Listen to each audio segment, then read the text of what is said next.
Welcome to The Economy. How do you measure that? Where we break down how we measure what's really going on in the economy, one transaction at a time. I'm your host, Jim Tebrake. Today's episode, World Cup attendance. How do you measure that? When we hear about the World Cup attendance, we usually think about the number of fans in the stadium.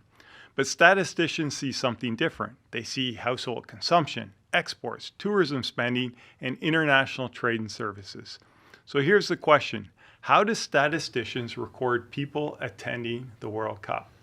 To help us unpack all of this, I'm joined by Renato Perez. Welcome, Renato. So let's start with the first question. So now I'm going to have a scenario. We have a Mexican resident from Guadalajara. They're attending a match in Mexico City. How would you record that, say, in the national accounts or the balance of payments? What would that be? Thanks for having me, Jim.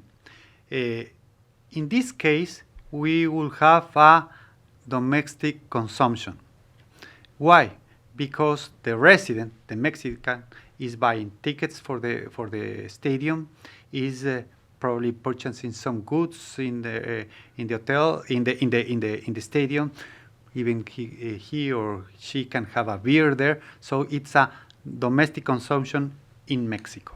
Okay, well that's interesting, and it's because it's a Mexican resident having doing the consumption in the stadium.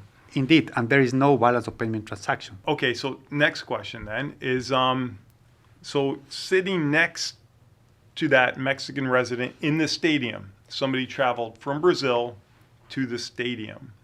Bought a ticket. How would you record that person in the stadium? Would that affect the balance of payments?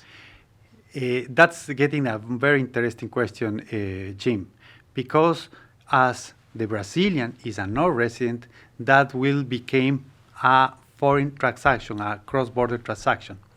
Even though they are watching the same game at the same time, the Brazilian expenditure should be recorded in the balance of payments under travel exports. Okay. From the Mexican perspective. Right.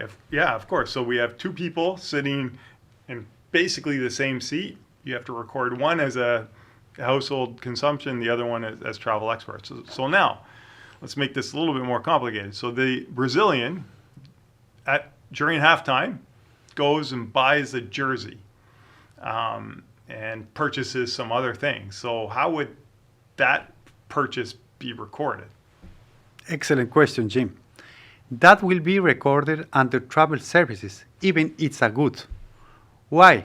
Because according to the balance of payments, if you purchase goods when you are traveling abroad, that should be recorded under travel services. Therefore, when you are traveling, for instance, to a foreign country, like the World Cup, the expenditures that you have, tickets, hotels, restaurants, and all related tourism activities should be always recorded as travel, including the goods and the merchandise that you buy in the foreign country.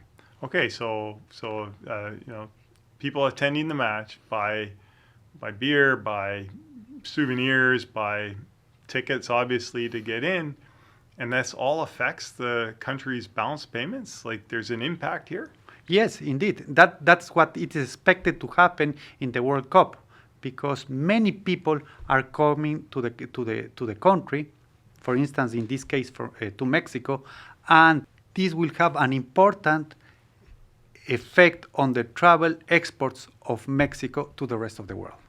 I mean, this has been fascinating. I want to thank you very much for explaining all this to us, how, two people basically sitting in the same seat, you have to record them differently, one versus the other. And you not only have to do that for those two people, you actually have to do that for the 60,000 people that are attending that match, and then do it again for the next match. And I mean, that's incredibly impressive. That's the beauty of this work, because for the statisticians, we don't see a stadium.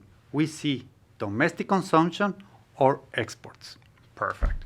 Well, thanks a lot, Renato. I really appreciate it.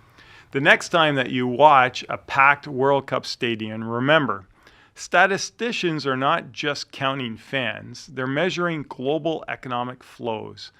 Thanks, Renato. And remember, behind every seat in the stadium, there's a statistician figuring out how to measure it. See you next time.